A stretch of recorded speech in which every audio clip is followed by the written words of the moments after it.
Yan ang balita ngayon mga kababayan. Sabi ni Ping, he indicated that he wanted to testify.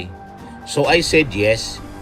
Kung gusto mo niya mag-testify, then we will schedule the hearing. Sa media lang din ang Wala namang effort talaga eh.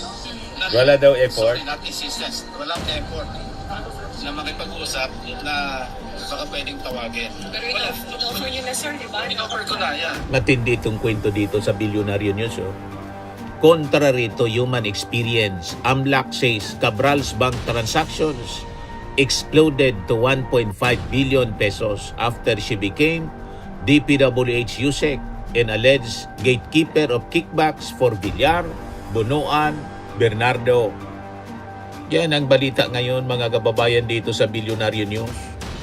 Sabi niya no, Nagpapagang mga balita at pagtalakay sa mga isyu ng lipunan. Bulsa!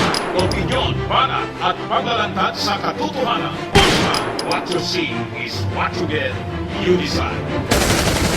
hello po mga kababayan, si Dante Maravillas. Sabi ni Ping Lacson, si Chavit Singson daw gusto na mag-testify sa flood control investigation. O di, very good. Yan ang balita ngayon mga kababayan. Sabi ni Ping, he indicated that he wanted to testify. So I said yes. Kung gusto mo niya mag-testify, then we will schedule the hearing. Yung tentative schedule daw, April 14. Yan niya Mr. Maravillas ang mga possibilities na isasabi ni Chavit Singson. Siyempre, yung mga sasabihin niya, yung pabor sa kanya at kay Sara. Pero pakinggan pa rin natin. Pero sabi ni Ping Lacson, it would be preferable to hold the hearing sooner as the Senate scheduled to take a break starting March 20 or 21. So sabi niya dito, the Senator emphasized that whether or not an affidavit is submitted, what matters is that Singson's testimony is pertinent to the Blue Ribbon Committee's ongoing investigation regarding the controversial flood control scam. Pati nga daw yung 18 Marines, ex-Marines, open siya dito. Kaya lang, sabi ni Ping Lacson, si Atty. Baligod, hindi pa man niya nagko-communicate sa akin. Sabi dito, he should have communicated with the committee by now kung gusto niya talagang isalang yung 18. Kaya lang niya, wala mang efforts kay Atty. Baligod na isa lang. Sabi ko sa inyo, ang tingin natin po, ang purpose man lang ni Baligod, media mileage, propaganda po. Pakinggan natin si Ping Lacson. Ito siya. Sa media lang din ang Wala namang effort talaga eh. Wala daw effort. Sorry, not insistence. Walang effort na makipag-usap na baka pwedeng tawagin. Pero in-offer nyo na sir, di ba? In-offer ko na, yan. Kumbaga sir, kung makikipag-usap sana sa inyo, you're willing to meet with Atty. Baligod? I should really clarify muna. Ano ba ito sasabi nyo? Parang do the math. Ano? At tingnan natin kung physically possible, no?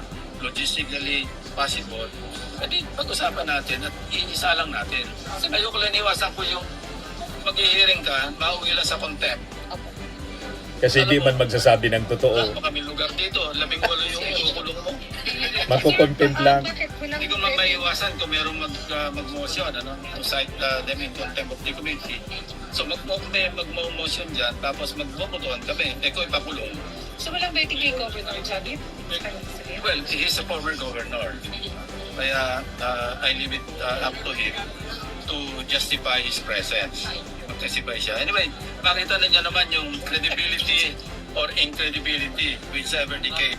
Kung siya Yan the committee by now, kung gusto niya talagang isa lang yung 18 or maybe some of the 18. Parang sa media lang din ang Wala namang effort talaga eh.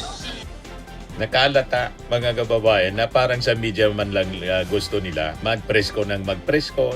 Yan ang sabi natin mga kababayan, propaganda, mileage ang habol para gatungan po yung destabilization. Plus na panira man lang po kay President Bongbong, saka kay Martin Romualdez, pati damay yung ICC. Dinamay po yung ICC.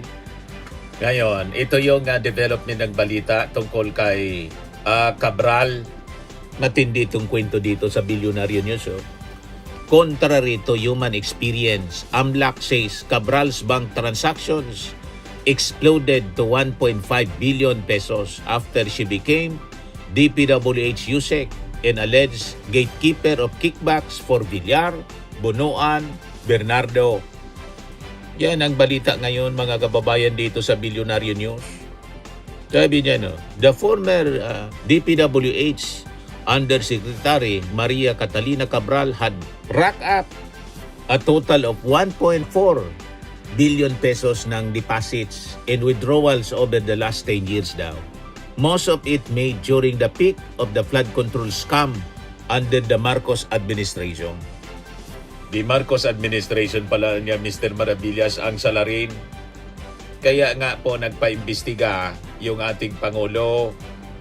Kaya siya nagsuna, in-expose niya. Kasi sabi ng ating Pangulo, bakit tayo umabot sa ganito? Kaya niya sinibak, mga kababayan, si Bonoan. Pero nangyari ito for the past 10 years. Meaning, from 2016, 2026 ngayon, 2015 pa nga pala, to 2025. This according to the Anti-Money Laundering Council, which obtained court approval to freeze the bank and insurance assets held by Cabral, who committed suicide last December, and her children, Cheyenne Stephanie Estamo Cabral and Colin Gabriel Estamo Cabral. Based on documents obtained by billionairenews.com, the financial transactions of Cabral jumped sharply to 1.4 billion 676.6 million in inflows and 789.26 million from 2015 to 2025. Ganon katindi, mga kababayan. So this is 697% more than her total transactions of 183.8 million, 86.92 million inflows, and 96.86 million in outflows before she was promoted to Undersecretary. Overwhelmingly, the transactions of Yussi Cabral were clearly not commensurate with their known lawful income, sabi po ng AMLAC. The massive spike in the transactions from 2015 to 2025 coincide with their employment as the public official and DPWH Undersecretary and the reported dealings with legislators, sabi po ng AMLAC. So, nagets na ninyo, mga kababayan, kaya po yung pinaimbestiga ng ating Pangulo the past 10 years. Kasi kahit nga po yung Familia Diskaya, nagsimulang tumiba sa DPWH 2016. Sabi mismo sa pagtatanong ni Bato de la Rosa, eto po, mga flood control projects, kailan kayo nag-engage ng flood control projects sa DPWH? Siguro mga 2016 di ba? onwards. Please make sure of your answer. Yes po, 2016 onwards po. 2016 onwards. Yes po. 2016 onwards. Parang malulo ni Bato de la Rosa yung kanyang dila. Booking na booking. Nakita ninyo? Kahit kay Cabral, 2015, nagsimula, pumasok yung milyon-milyon na pera sa kanyang account.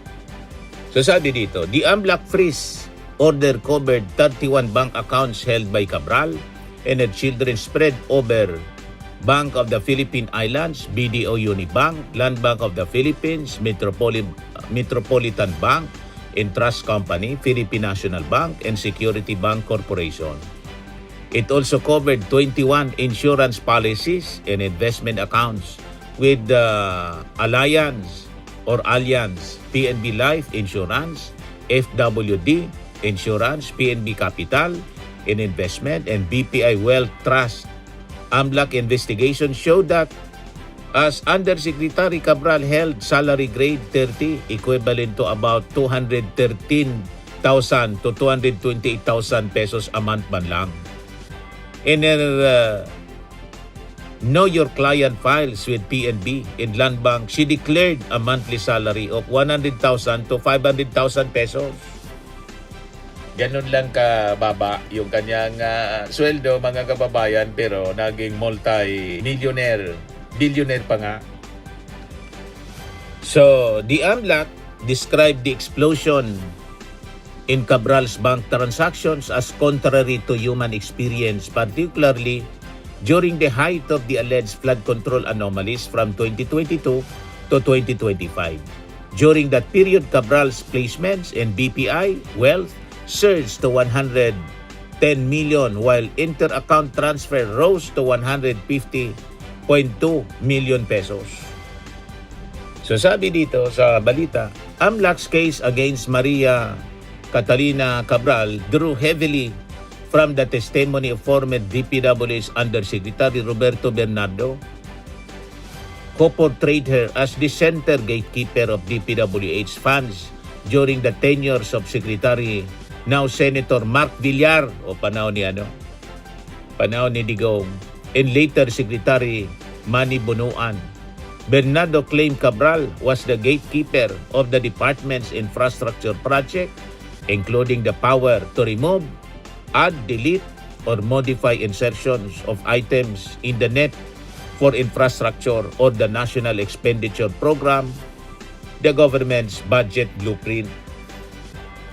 He also alleged that approved projects carried a 10% kickback, with half supposedly going to Carlo Aguilar, allegedly for then Secretary Mark Villar, Aguilar's cousin, while Cabral and Bernardo got 25% each. Bernardo further claimed he was given 15 billion worth of DPWH projects annually to for Bunuan from 2022 to 2025. According to him, Bunuan required a 15% commitment from the projects, with 3.75% going to Bernardo and the remaining 11.25% split between Bunuan and Cabral. He said Cabral separately managed her own reserve allocation with their own set of kickbacks. Kaya binabaliktaran yung ating Pangulong Bongbong Marcos sa issue ng flood control scam. Siya yung nag-expose nito eh. Kaya nagresulta, mga kababayan, sa pag-suicide na lang nitong si Cabral. Ito pang balita ngayon, mga kababayan, sa Inquirer. State witness Roberto Bernardo reveals Balato scheme in Sandigan trial. Yan po si Roberto Bernardo. Sabi diyan, Bernardo, taking the witness stand for the first time, made the revelation before the Sandigan's 6th Division trial on an anomalous flood control project in Naujan town of Oriental Mindoro province, which former Ako Bicol Party List Representative Saldico is accused. Subject of the Anti-Graft Court Division's trial is the project of SunWest, a company which Co is said to be beneficial owner, worth 89.4 million pesos, with the Office of the Ombudsman said was found to have serious structural deficiencies. Base sa kanyang judicial affidavit he read from the witness stand, Bernardo said he allegedly received 30 million pesos amount as balato or share from Co, which he said was sent to him through Pacanan's aide and driver. Bernardo said he received a balato amounting to 10 million each year from 2023 to 2025. So yan po ang progress ng mga sinasagawang paglaban ng ating Pangulong Bongbong sa flood control scandal, sa korupsyon sa DPWH lalo na ngayon po gusto siya baliktaran. Siya nga po nagsimula niyan sa pagpapaimbestiga. So yan po ang progress ng mga kaso. Kaya yung mga nagki-question, ano na niya yung progress ng paglaban? Kumusta na niya yung flood control scandal? Parang wala niyang nangyayari. Anong walang nangyayari? Ito na nga po ang mga developments ng balita. Okay po? Ayan man lang yung ating short video ngayon. Ako po si Dante Maravillas. Max Bye-bye. Firming and Lifting Cream, pinapahid po sa mga pulses in affected area. Mainam po sa paninigas ng mga kasukasuan. Ito naman po, Automax Radiant Serum. Sa mukha naman yung application, anti-aging po siya. You will look 10 years younger than your age. Sa mga cancer patients naman po, baka lang gusto ninyo itong itry. Neng siya red mixed fruit drink. Hindi mo po siya gamot, food supplement siya. Kaya lang, gawa siya mga kababayan sa goji berry. Yung goji berry, may anti-cancer properties. O ngayon, yung mga inquiries ninyo, dumiritso na lang kayo sa aming messenger sa Facebook para masagot namin agad. Ayos pa? Ayos na ayos niya, Mr. Maravilla. Sa mga nagana po ng malinis and spacious fitness gym, pumunta lang po kayo sa aming Colossal Fitness Gym. May Grab car rental din po kami. But anyway, ito po pala yung aming bagong product na binibenta online. I am worldwide amazing pure organic barley powdered drink mix from Australia. Negosyo to ng aking anak na architect entrepreneur Riz Maravillas. Ayan po. Kontakin na lang po ninyo siya, Riz Maravillas on Facebook. Ang mga health benefits niya, boost immunity, improves digestion, enhance energy levels, packed with antioxidants, prevent cancer. Ito naman po yung bago naming product na binibenta online.